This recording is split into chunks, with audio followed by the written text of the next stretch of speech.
Hello, welcome back to my channel. If this is your first time here, hello, my name is Amazing and I'm a YouTuber based in Lagos, Nigeria. So Ramadan is in a couple of weeks, and for reverts, it's going to be, especially for those with their first Ramadan, there's going to be a lot of you're going to be anxious, nervous, you don't know what to expect, excited, a little bit scared that you won't be able to pull through and things like that, or you'll be able to do it and things like that. So this is sort of like a Ramadan tips for reverts video based off my own personal experience from my first Ramadan. Disclaimer, I'm not a scholar or an expert in this topic.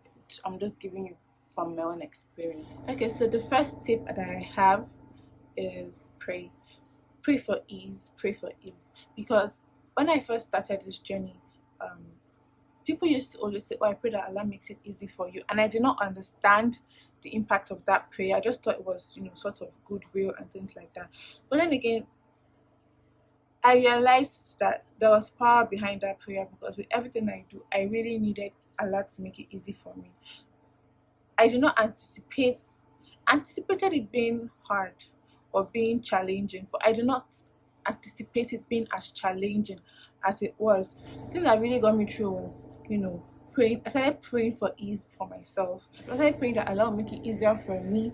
Allah will help me through, give me the strength to pull through, the grace and the ability to pull through as well. So I'd suggest that you start praying for ease as well. Pray to prepare yourself for Ramadan, because it can be a very strenuous period. Pray that God makes it easy for you, and Insha Allah He will. Another thing I would suggest is that you get a body, sort of create a body system. So for me, what really helped me for my first Ramadan was that I had a friend who sort of held my hand through the process.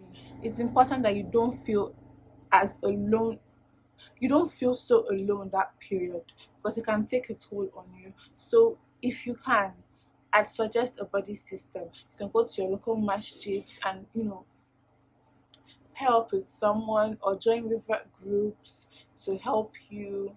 Those groups actually help. It's good to hear experiences and advice from people who are doing the same thing as you, or who are in the same boat sort of with you. So I'd suggest the body system. If you need me to be your body for this year, you can send me a DM and we can see how we can make it work and things like that. It's just sort of encouraging each other and giving moral support to each other. So a body system helps a lot. Just somebody that you can do these things with, even if you're not in the same place. It sort of keeps you accountable and also lets you understand that you're not going through this journey alone. It's not just you, there's someone there with you, somebody that you can communicate with that is experiencing what you're experiencing. Set feasible goals.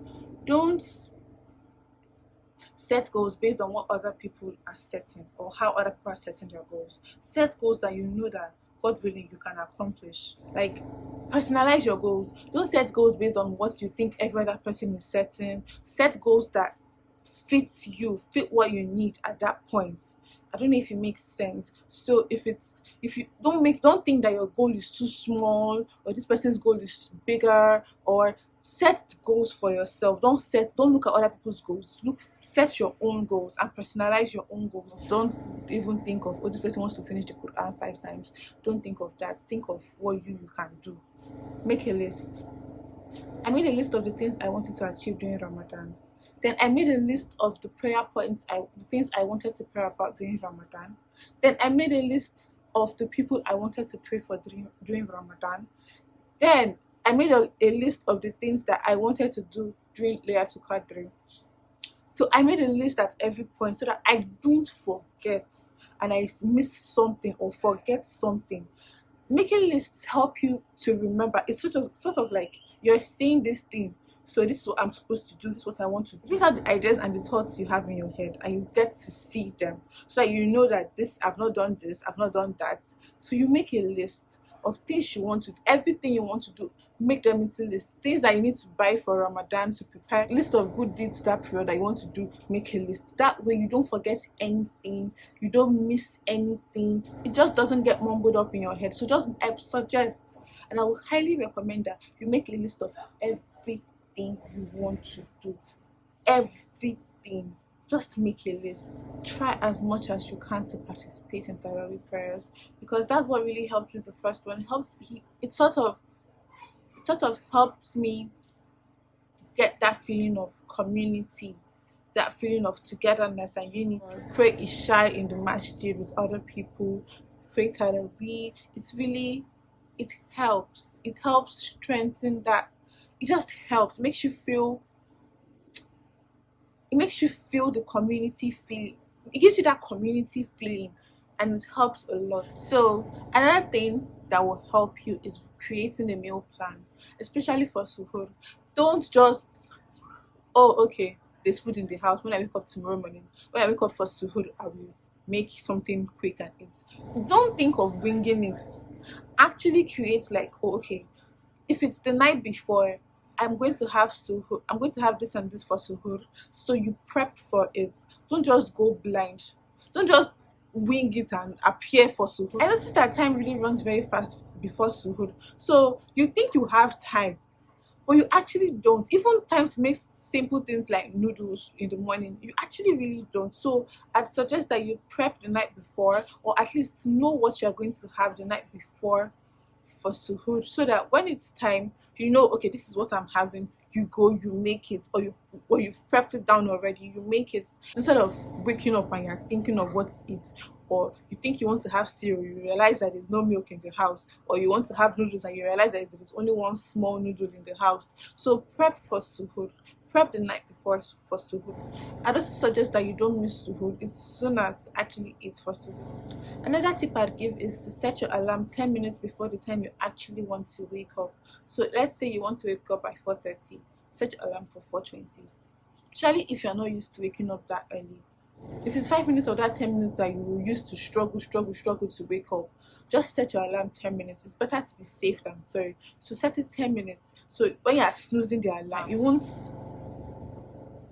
lose as much time as you ought to if you do not set it 10 minutes before. Fast voluntary fasts before Ramadan.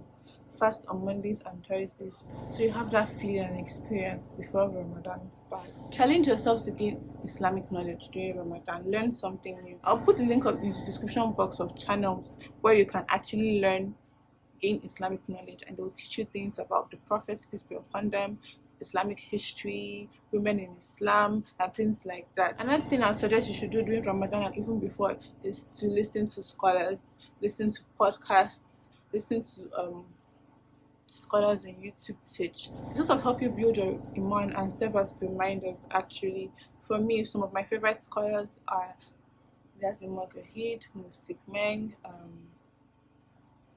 Miriam Lemu. These are some of my favorite scholars that I actually listen to and I can relate with. Especially Mufti. Mufti is very relatable, especially on all social media platforms. He's very relatable. So I'll put some scholars and some suggestion of scholars and channels and podcasts you can actually follow and listen to.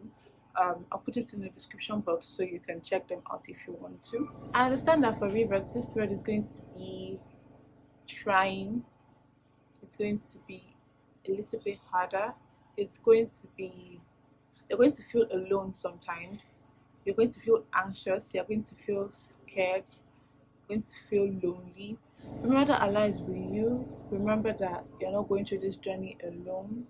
Remember why you started. Remember why you're on this path in the first place. What brought you to this path. Just remember and think of your journey. Think of how much you've accomplished. Don't compare your journey to another person's journey. Don't even do that at all, because you're just setting yourself up for personal drags. You are doing wonderful on your own. Patient with yourself. Be very patient with yourself. Take your time and do these things for yourself. Remember why you started in the first place. You're doing it for the sake of Allah and for yourself. So do these things for yourself. Be very patient. I understand that this, especially being the only revert in your family, it can be very trying and it can be very lonely. I'd urge that you actually find comfort in Allah. Pray for ease. Don't forget to keep praying for ease. Pray for strength. Just keep praying and He will make it easy. He will make it better, inshallah. At the start, it seems like it's going to be so long, but when it actually starts, it flies by. So make good use of the time, plan your time wisely so that you achieve everything you want to, God willing. You get to experience it and use it to the fullest, God willing, inshallah. So that's it. I hope you have a wonderful Ramadan. I hope that this Ramadan brings us blessings and goodwill, and it just goes wonderfully well, inshallah. That Allah will make us ready to reach and experience the month of Ramadan. Allah will make Ramadan. Bye guys.